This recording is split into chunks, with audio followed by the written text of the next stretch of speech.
الرحمن الرحيم الحمد لله رب العالمين وبه نستعين على أمور الدنيا والدين والصلاة والسلام على أشرف المرسلين سيدنا محمد وعلى آله وصحبه أجمعين أما بعد Assalamualaikum warahmatullahi wabarakatuh. Sidang pendengar dikim dirahmati oleh Allah Subhanahu wa taala.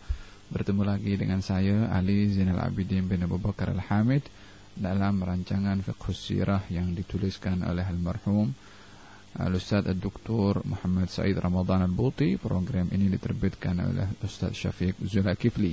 Kita sampai kepada siri yang ke-90, yang mana siri ini adalah rentetan daripada keadaan terakhir daripada kehidupan Nabi Muhammad sallallahu alaihi wasallam, di mana pada siri yang lalu saya kemukakan beberapa perkara persiapan Rasulullah sallallahu alaihi wasallam untuk berjumpa dengan Allah Subhanahu wa taala dengan melepaskan apa yang menjadi hak dan tanggungjawab kepada orang lain untuk ditunaikan di dunia sebelum menjadi satu pertanggungjawaban dan tuntutan nanti di akhirat. Maka baginda Rasulullah SAW meminta kepada sesiapa daripada para sahabatnya yang pernah disakiti ataupun dizalimi untuk menuntut balas daripada Nabi SAW, walaupun beliau tidak pernah pun menyakiti ataupun menzalimi ataupun mengambil hak sesiapa pun juga, karena beliau adalah yang mengajarkan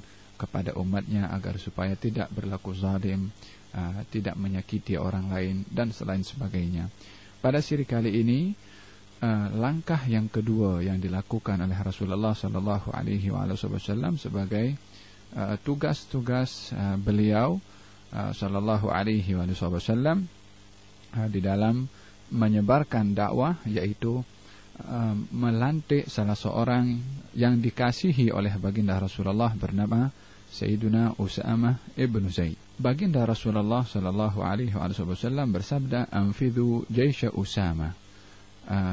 Langsungkanlah, hantarkanlah tentera yang dipimpin oleh Usamah ibn Zaid. Usamah ibn Zaid dilantik oleh Rasulullah untuk menjadi panglima perang dalam usia beliau antara 18 ke 20 tahun. Sangat muda usianya berbandingkan kepada ramai daripada kaum muslimin daripada kalangan muhajirin dan juga ansar yang lebih terdahulu beriman kepada Rasulullah, yang lebih rapat dengan Rasulullah, yang lebih kerap bersama dengan Rasulullah. Akan tetapi baginda melantik Usamah ibn Zaid untuk memimpin tentera menuju ke Balqa ataupun ke Rum, sebagaimana baginda pun pernah melantik ayahnya Sayyidina Zaid ibn Harithah dalam peperangan Mu'tah, yang peperangan itu adalah berhadapan dengan tentera Romawi. Kali ini baginda Rasulullah melantik putranya Usamah ibn Zaid untuk menuju ke negeri Al-Balqa, kawasan yang berhampiran dengan Pala. Ketika itu baginda Rasulullah bersabda, "In tat'anu fi imarati Usamah ibn Zaid faqad ta'antum fi imarati abihi min qabli." Sesungguhnya kalau kamu menodai ataupun tidak mematuhi ataupun tidak mengakui akan kepemimpinan Usamah ibn Zaid, sesungguhnya kamu juga tidak mengakui akan kepemimpinan ayahnya sebelum ini, yaitu Sayyidina Zaid ibn Harithah. Sungguh demi Allah, sesungguhnya Zaid ibn Harithah, yaitu ayah kepada Usamah, adalah layak untuk memimpin pada ketika itu, dan beliau, yaitu Zaid, adalah orang yang aku amat kasihi. Dan juga demi Allah, sesungguhnya dalam peperangan kali ini juga dia, yaitu Usamah, anak kepada Zaid, juga adalah orang yang layak untuk memimpin, dan aku pun cintakan kepada dia setelah aku mencintai kepada ayahnya sebelum ini. Fa'usikum, aku berwasiat kepada kamu wahai sekalian kaum mukminin, sesungguhnya dia itu, yaitu Usamah, adalah tergolong daripada orang-orang yang saleh di antara kamu. Sidang pendengar dikim dirahmati oleh Allah Subhanahu wa taala, baginda memberikan salah satu sebab kenapa baginda melantik Usamah ibn Zaid. Baginda bersabda, "Fa innahu min salihikum." yakni Usamah itu anak muda yang saleh, yang baik, adalah merupakan satu kebanggaan bagi anak muda yang dalam usia muda, yang tumbuh, yang dalam keadaan dia beribadah kepada Allah, dalam keadaan baik, dalam keadaan taat kepada Allah Subhanahu wa taala, sebagaimana dalam athar dinyatakan bahwasanya Allah merasa takjub dengan anak muda yang taat kepada Allah, disebabkan oleh kerana dalam usia muda yang terancam, tercabar dengan pelbagai dugaan, memudahkan kepada anak-anak muda tergelincir ke atas dugaan itu untuk melakukan perkara-perkara yang dibenci oleh Allah.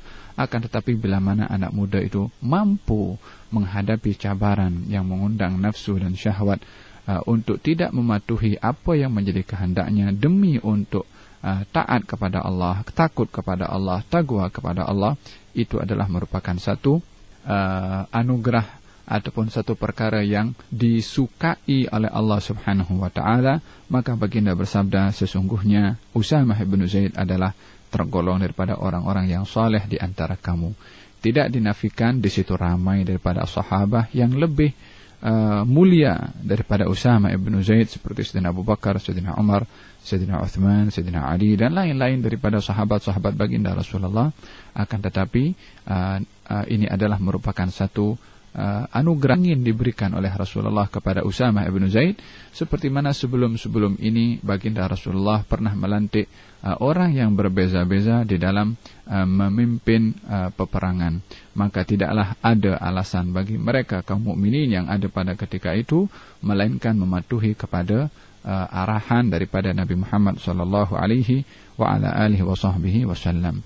Sidang pendengar Rudikim dirahmati oleh Allah Subhanahu wa taala, keluarlah Usamah bin Zaid setelah kaum muslimin mendengar arahan itu datang daripada Rasulullah, dan Rasulullah adalah mengecam kepada sesiapa yang tidak mematuhi akan kepimpinan Usamah bin Zaid. Kaum muslimin secara keseluruhan keluar dengan ridha, kecuali kaum munafiqin yang masih mereka mempertikaikan tentang perkara tersebut. Dan ini adalah bukan perkara yang baru bagi kaum munafiqin, yang sentiasa menimbulkan kerunsingan di hati kaum al-mu'minin.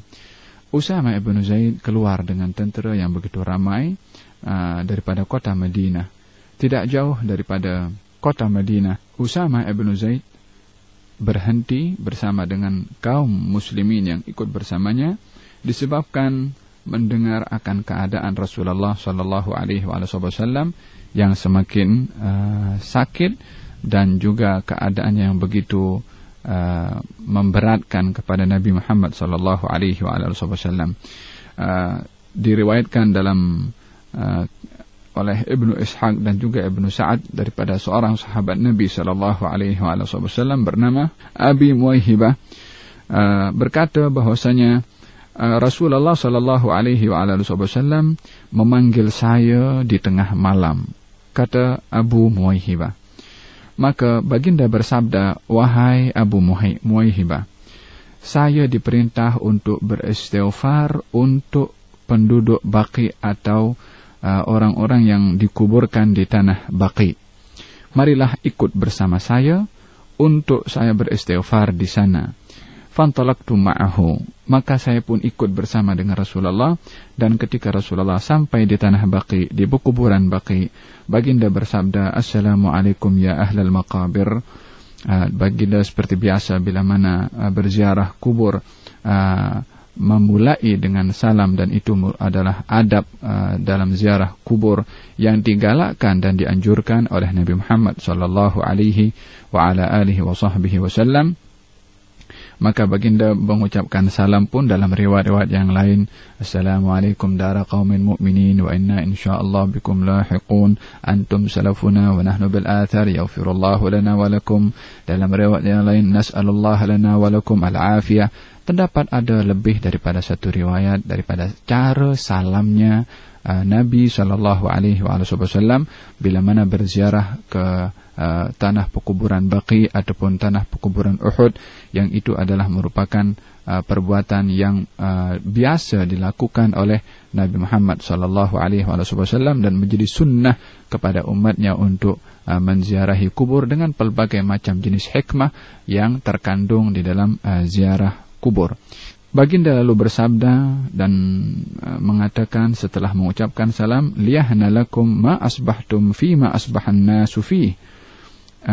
Liyahna lakum, yakni sungguhlah bertuah atau nyaman keadaan yang kamu, wahai penghuni kubur, sedang berada dalam keadaan itu, sementara keadaan yang sedang dialami oleh manusia yang hidup sekarang ini adalah lebih buruk berbandingkan kepada apa yang sudah kamu dapatkan di dalam kubur kamu. Yakni baginda Rasulullah sallallahu alaihi wasallam mengucapkan demikian ketika berziarah di kuburan Baqi, meletakkan ataupun mengungkapkan keadaan mereka yang berada di alam barzakh sana jauh lebih baik berbandingkan kepada keadaan zaman yang akan datang, yang akan dihadapi oleh umat Nabi Muhammad SAW, bermula dengan hampirnya kewafatan Rasulullah SAW, di mana baginda Rasulullah mengisyaratkan akan baiknya keadaan penghuni kubur di Baqi, dan zaman yang mereka dahulu pernah hidup bersama dengan Rasulullah lebih baik daripada zaman yang sekarang dan yang akan datang. Dengan Nabi bersabda, aqbalatil fitan mithla qita'il lailil muzlim. Sesungguhnya akan datang fitnah. Yang fitnah itu adalah umpama al-lailil muzlim, umpama malam yang begitu gelap. Nabi menyentuh akan fitnah yang akan berlaku setelah kewafatan Nabi Muhammad dan zaman setelahnya, di mana zaman yang akan datang fitnahnya lebih buruk dan lebih dahsyat, lebih jahat berbandingkan kepada fitnah sebelumnya. Tidak datang satu zaman melainkan fitnah di zaman itu lebih berbahaya berbandingkan kepada fitnah zaman sebelumnya. Oleh sebab itu diungkapkan oleh Nabi, kaqita'il lailil muzlim, umpama malam yang menggelapkan. Malam itu sudah gelap, tetapi ditambah lagi menggelapkan. Perumpamaan fitnah yang diungkapkan oleh Nabi, umpama malam yang menggelapkan. Artinya fitnah itu amat dahsyat sehingga berlakunya fitnah itu menggelapkan ataupun mengaburkan pandangan orang-orang ramai untuk dapat melihat yang mana yang benar, yang mana yang salah. Umpama seseorang yang berada di waktu malam gelap gulita, yang tidak dapat membezakan apa yang ada di hadapannya, tidak dapat melihat jalan yang ada di hadapannya itu berbahaya atau tidak. Umpama seorang yang berada di dalam kegelapan tidak dapat melihat apa-apa, demikian fitnah yang akan datang, kata Nabi, umpama malam itu, yakni susahnya seseorang itu menghadapi fitnah yang begitu berat, tidak dapat melihat kebenaran, seperti mana orang berada dalam kegelapan yang tidak dapat melihat sesuatu yang ada di hadapannya. Ini diungkapkan oleh Rasulullah sallallahu alaihi wasallam ketika beliau berziarah ke Baqi dalam keadaan beliau itu sakit dan diikat kepalanya oleh Nabi sallallahu alaihi wasallam. Kata baginda Rasulullah, yadba'u akhiruha ulaha. Itu fitnah yang akan beruntun, yakni akan diikuti dengan fitnah yang akan datang. Yakni akan datang satu fitnah, akan diikuti oleh fitnah lagi yang akan datang. Al-akhiratu syarrun minal ula. Fitnah yang akan datang, fitnah yang kemudian lebih buruk, lebih jahat berbandingkan kepada fitnah yang sebelumnya. Yakni Nabi mengisyaratkan akan adanya berlaku fitnah berturut-turut. Artinya akan banyak berlaku fitnah setelah kewafatan Rasulullah sallallahu alaihi wasallam, yang mana fitnah yang kemudian lebih buruk berbandingkan kepada fitnah yang sebelumnya. Thumma aqbala alayya. Kemudian baginda menghadap kepada aku, faqal, lalu baginda bersabda, inni qad u'titu mafatih khazainud dunya wal khulda fiha. Sesungguhnya saya, wahai Abu Muwaihibah, diberikan oleh Allah Subhanahu wa taala kunci-kunci dunia dan juga al-khulda fiha, dan saya diberi keupayaan untuk hidup kekal di dunia. Fakhayyartu baina dzalika, dan fakhayyirtu, dan saya diberi pilihan antara mendapatkan kunci-kunci dunia, yakni kenikmatan dan kemewahan serta kekayaan yang ada pada dunia ini, dan diberikan oleh Allah kekal hidup di dunia ini. Pilihan yang kedua, wa baina liqa rabbi wal jannah, ataupun pilihan yang kedua adalah berjumpa dengan Tuhan saya dan syurga. Maka aku berkata, kata Rasulullah, faqultu, Abu Muwaihibah berkata setelah mendengar Rasulullah memberitahukan kalau Nabi diberikan dua pilihan antara mendapatkan keduniaan dan kekal berada di dunia, yakni hidup panjang umurnya Nabi SAW sepanjang umur dunia ini. Pilihan yang kedua adalah berjumpa dengan Allah dan masuk syurga. Maka Abu Muwaihibah mengatakan, yakni memberikan cadangan kepada Rasulullah, bi abi anta wa ummi. Ini ungkapan seseorang bila mana ingin mengungkapkan kata-kata yang pasti, yang menghampiri kepada kekuatan sumpah. Bila mana bercakap akan mengatakan bi abi anta wa ummi, yakni aku korbankan untukmu wahai Rasulullah demi ayah dan juga ibuku. Fakhud mafatih khazainad dunya wa takhallad fiha. Ambillah kunci-kunci kekayaan khazanah dunia ini wahai Rasulullah, dan hiduplah kamu kekal. Pilihlah yang itu, tsummal jannah, lalu kemudian kamu pun akan mendapatkan syurga juga, yakni dapat dua-dua. Kata baginda Rasulullah, la wallahi ya Aba Muwaihibah, faqad ikhtartu liqa'a rabbi wal jannah. Tidak, wahai Abu Muwaihibah, saya lebih memilih untuk berjumpa dengan Tuhan saya dan mendapatkan syurga. Tak sabar nak jumpa dengan Allah, rindu nak jumpa dengan Allah, dan juga suka nak berjumpa dengan Allah subhanahu wa ta'ala. Man ahabba liqa Allah, ahabba Allahu liqa'ah. Demikian sabda Rasulullah, siapa orang yang suka nak berjumpa dengan Allah, Allah pun suka nak berjumpa dengannya. Maka siapa yang tidak mahu untuk mendapatkan cinta dan kesukaan dari Allah? Bagi sesiapa yang suka dan cinta berjumpa dengan Allah, maka baginda Rasulullah sallallahu alaihi wasallam memilih untuk berjumpa dengan Allah subhanahu wa ta'ala. Lalu kemudian baginda Rasulullah berdoa dan memohon ampun kepada ahli al-Baqi, orang-orang sahabat Nabi yang dikebumikan di Baqi. Lalu setelah beristighfar untuk mereka, baginda Rasulullah sallallahu alaihi wasallam keluar daripada tempat itu, dan mulailah sakit baginda itu semakin terasa. Khususnya bermula sakit itu di bahagian kepala Nabi Muhammad sallallahu alaihi wa ala alihi wa sahbihi wasallam. Dan kembali daripada Baqi, Siti Aisyah meriwayatkan bahwasanya Rasulullah setelah kembali daripada Baqi mendapati aku, yakni mendapati Siti Aisyah dalam keadaan sakit kepala. Siti Aisyah berkata, wa ra'sah, yakni alangkah sakitnya kepalaku ini. Kata baginda Rasulullah berkata kepada Siti Aisyah, bal ana wallahi ya Aisyah wa ra'sah.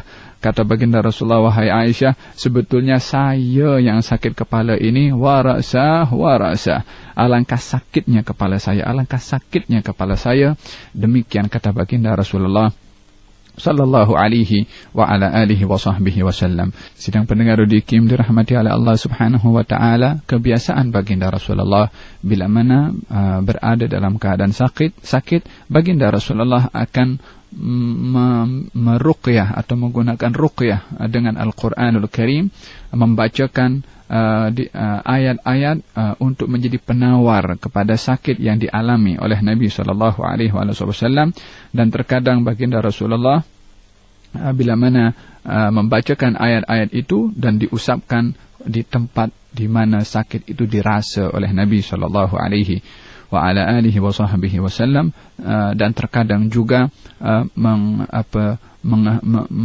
meniup tangannya tanpa mengeluarkan ludah daripada mulutnya ketika meniup, dan diusapkan ke tubuhnya atau di tempat yang beliau itu mengalami sakit. Demikian kebiasaan Nabi SAW, dan ini adalah merupakan ruqyah yang dibenarkan di dalam syarak. Bahkan Siti Aisyah radhiyallahu anha wa ardhaha ketika melihat Rasulullah sallallahu alaihi wasallam dalam keadaan sakit, dan Siti Aisyah yang memahami kebiasaan Rasulullah bila mana sakit akan membacakan al-muawwidzat, ayat-ayat yang terkandung di situ perlindungan kepada Allah Subhanahu wa taala daripada segala kejahatan dan keburukan, termasuk qul a'udzu birabbil falaq dan qul a'udzu birabbin nas, maka Siti Aisyah membacakan ayat-ayat itu dan menadahkan tangan Nabi sallallahu alaihi wasallam. Lalu Siti Aisyah menggunakan tangan baginda Rasulullah setelah ditadahkan dan dibacakan ayat-ayat al-muawwidzat yang mengandungi perlindungan kepada Allah daripada segala bahaya. Digunakan tangan Rasulullah, ditadahkan dan dipegang oleh Siti Aisyah tangan baginda dan diusapkan kepada tubuh badan Nabi Muhammad sallallahu alaihi wasallam dengan tangan baginda sendiri, walaupun yang membacakan pada ketika itu adalah Siti Aisyah yang membacakan ayat-ayat Al-Quranul Karim sebagai ruqyah untuk dapat meringankan sakitnya Nabi SAW, yang baca Siti Aisyah. Tapi tangan yang digunakan untuk mengusap di mana tempat sakitnya tubuh badan Rasulullah bukan tangan Siti Aisyah, tapi tangan Nabi Muhammad SAW. Kata Siti Aisyah, saya ingin mengambil keberkatan daripada tangan Nabi SAW. Tak ada tangan yang lebih berkat dari tangan Rasulullah. Tak ada telapak tangan yang lebih mulia daripada telapak tangan Nabi Muhammad SAW. Tak ada tangan yang lebih wangi daripada telapak tangan Rasulullah. Tak ada tangan yang lebih halus daripada sutra, lebih daripada halusnya tangan Nabi Muhammad SAW. Maka Siti Aisyah mengangkat kedua tangan Rasulullah, membacakan ayat-ayat Al-Quran, yang mana ayat Al-Quran adalah mengandungi syifa. Wa nunazzilu minal Qur'ani ma huwa syifaa'un wa rahmatun lil mu'minin, dan kami Allah turunkan Al-Quran mengandungi syifa dan juga rahmat untuk orang-orang yang beriman. Maka diangkat kedua tangan Nabi, dibacakan ayat-ayat oleh Siti Aisyah, lalu kemudian diusapkan tubuh badan Nabi dengan tangan Nabi sendiri sallallahu alaihi wa ala alihi wa sahbihi wasallam. Demikian yang dilakukan oleh Siti Aisyah radhiyallahu anha wa ardhaha. Pada waktu itu baginda Rasulullah pun sudah mulai semakin memberat sakitnya, sehingga terakhir giliran rumah yang daripada istri Rasulullah yang dihampiri oleh Nabi SAW sebelum Siti Aisyah adalah rumahnya Siti Maimunah radhiyallahu anha ummul mukminin. Maka baginda Rasulullah SAW nampak keinginan beliau untuk dirawat di rumah Siti Aisyah radhiyallahu anha wa ardhaha. Maka baginda Rasulullah diizinkan oleh istrinya Maimunah untuk dipindahkan ke rumah Siti Aisyah, dan semua istri-istri Nabi pun mengiyakan atau ridha untuk baginda Rasulullah SAW berada selama sakit itu di rumah Siti Aisyah, disebabkan oleh kerana Siti Aisyah adalah orang yang amat disukai oleh Rasulullah. Keberadaan Rasulullah di tempat orang yang amat disukai adalah memberikan sedikit semangat, keringanan daripada sakitnya Nabi SAW. Terhibur perasaan beliau bila mana berada di tempat seseorang yang ada kedudukan di hati Nabi Muhammad sallallahu alaihi wa ala alihi wasallam. Maka baginda Rasulullah bersandar dengan dua orang. Yang pertama adalah Al-Fadl ibn Abbas. Al-Fadl ibn Abbas ibu Al-Fadl saudara dengan Maimunah istri Nabi SAW. Jadi mak saudara antara Al-Fadl dengan Maimunah istri Rasulullah, mak saudara. Maka baginda Rasulullah ketika berada di rumah Maimunah dan ingin berpindah ke rumah Siti Aisyah, maka baginda Rasulullah didokong oleh Al-Fadl bin Abbas, saudara atau abang kepada Sayyidina Abdullah bin Abbas, dan sebelahnya lagi adalah Sayyidina Ali bin Abi Thalib radhiyallahu anhu. Maka didokong Rasulullah oleh dua orang ini berpindah daripada rumah Siti Maimunah dan juga berpindah ke rumah Siti Aisyah radhiyallahu anha wa ardhaha. Sampai di rumah Siti Aisyah, baginda Rasulullah berpesan kepada Siti Aisyah agar supaya mengumpulkan ataupun mengambil air daripada 7 sumber air, kerana baginda terasa panas tubuh badannya, sehingga ketika salah seorang sahabat menziarahi Rasulullah, Sayyidina Abdullah bin Mas'ud, melihat keadaan Nabi yang begitu sakit dan juga berat menanggung sakit itu, dan memegang kepada tubuh badan Nabi SAW, terasa panas yang teramat luar biasa pada badan Nabi Muhammad yang tidak kebiasaannya panas seperti itu atau demam seperti itu dirasa oleh mana-mana manusia yang pernah mengalami penyakit demam, melainkan demamnya Rasulullah, panas tubuh badannya Rasulullah pada ketika itu jauh lebih berat untuk dihadapi oleh Nabi Muhammad SAW, sehingga baginda Rasulullah SAW meminta agar supaya disejukkan badannya dengan dimandikan dengan 7 sumber air. Baginda bersabda, sesungguhnya orang yang paling berat untuk diduga itu adalah para anbiya, tsummal amsal fal amsal, dan semakin orang itu menghampiri darjatnya kepada para nabi, semakin berat kedudukan dan dugaan yang dihadapi oleh mereka. Demikian sabda Rasulullah SAW. Kata Sayyidina Abdullah bin Mas'ud, ya Rasulullah, engkau diduga dengan berlipat kali ganda. Adakah engkau akan mendapatkan 2 kali ganjaran? Nabi SAW mengiyakan soalan yang ditanyakan oleh Sayyidina Abdullah ibn Mas'ud radhiyallahu anhu arda. Baginda meminta agar supaya dimandikan dengan 7 sumber air ini agar supaya mendapatkan keringanan pada tubuh badannya. Lalu baginda bersabda, la'alli ahad ilan nas, mudah-mudahan dengan mandinya saya ini dan kurangnya demam saya dan panas saya boleh keluar yang besar. Nabi duduk di situ untuk dimandikan dengan air yang sudah diambil dari berbagai sumber. Maka kata Siti Aisyah, maka kami pun memandikan kepada Nabi SAW yang Nabi duduk ataupun berada di dalam tempat atau baldi yang besar. Disitulah dimandikan baginda Rasulullah. Setelah dimandikan, baginda memberikan isyarat dengan tangannya kalau sudah cukup air yang dimandikan kepada Rasulullah. Lalu kemudian baginda Rasulullah SAW keluar daripada tempat itu dan mengumpulkan para sahabatnya dan menyampaikan khutbah kepada mereka. Baginda keluar dalam keadaan baginda mengikat kepalanya dengan sejenis kain, mengetatkan kepalanya karena beratnya sakit kepala yang dialami oleh Rasulullah.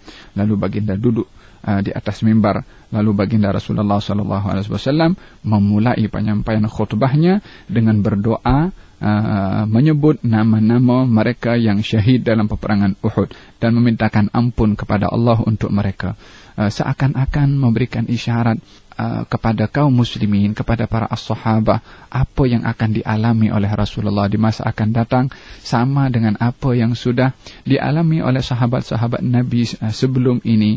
Yang sebelumnya saya katakan tadi, Nabi sudah pergi ziarah pun ke Baqi, itu pun di situ sahabat-sahabat Nabi yang sudah mendahului Nabi di alam barzakhnya.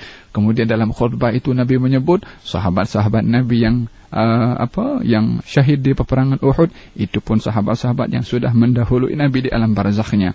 Seakan-akan Nabi memberikan isyarat dengan menyebut mereka akan hampirnya masa Nabi SAW untuk menyusul kepada mereka, yakni kembali ke rahmat Allah Subhanahu wa taala. Baginda bersabda, "Abdun khayyarahu Allahu baina an yu'tiyahu zahratad dunya wa baina ma indahu fakhtara ma indahu." Seorang hamba, kata baginda Rasulullah, diberi pilihan oleh Allah untuk diberikan keindahan dan kemewahan dunia, dan pilihan yang kedua adalah kebaikan yang disediakan untuknya di sisi Allah Subhanahu wa taala. Maka hamba itu memilih kebaikan yang disimpan oleh Allah untuknya. Maka setelah Nabi selesai daripada khutbahnya menyampaikan demikian, Sayyidina Abu Bakar Siddiq menangis karena Sayyidina Abu Bakar memahami maksud Nabi SAW. Kata orang-orang berada di sekelilingnya merasa hairan, apa hal Sayyidina Abu Bakar ini menangis kuat-kuat hanya mendengarkan Nabi bercakap seorang hamba diberi pilihan antara keindahan kemewahan dunia dengan kebaikan yang disimpan oleh Tuhannya, dan hamba itu memilih kebaikan yang disimpan oleh Tuhannya, terus dia menangis.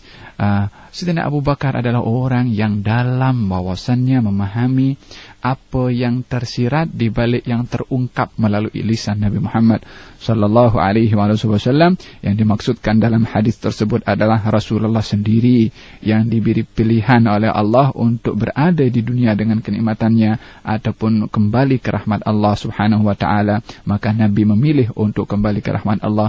Itulah yang menjadikan Sayyidina Abu Bakar sehingga beliau menangis terisak-isak dan didengar dan dilihat oleh para sahabat radhiyallahu anhum warḍahum. Suara Sayyidina Abu Bakar menangis itu menyebabkan Nabi sallallahu alaihi wasallam memanggil kepadanya.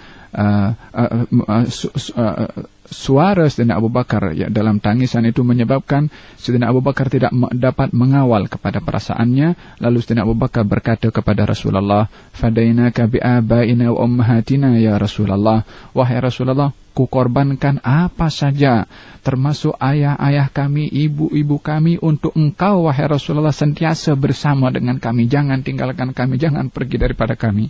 Rasulullah sallallahu alaihi wasallam menjawab, "Ala rislika ya Abu Bakar." Sabarlah kamu wahai Abu Bakar, ayuhan nas, kata baginda Rasulullah.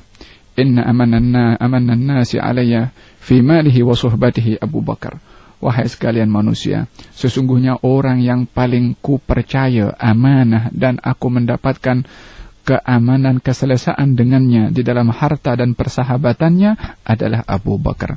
Kalaupun aku akan mencari seseorang yang rapat dengan aku selain daripada Allah Subhanahu wa taala, aku akan jadikan Abu Bakar Khalil, yakni ungkapan Nabi, kalaupun aku ini boleh bersama dengan selain Allah Subhanahu wa taala, artinya yang sentiasa dalam peringkat kenabiannya, yang sentiasa bersama dengan Allah, kalaupun ada yang boleh kujadikan yang terrapat sekali dengan aku, maka aku akan pilih Abu Bakar. Artinya kedudukan Nabi sentiasa bersama dengan Allah Subhanahu wa taala, maka tak boleh ada yang menyaingi kebersamaan Nabi bersama dengan Allah Subhanahu wa taala. Walakin ukhuwatul Islam, akan tetapi ukhuwatul Islam, persaudaraan di dalam Islam, artinya ungkapan yang begitu hebat terungkap melalui lisan Nabi Muhammad sallallahu alaihi wasallam tentang kedudukan Sayyidina Abu Bakar yang dinambersatukan oleh Rasulullah dalam persahabatannya dan dekatnya dengan Nabi Muhammad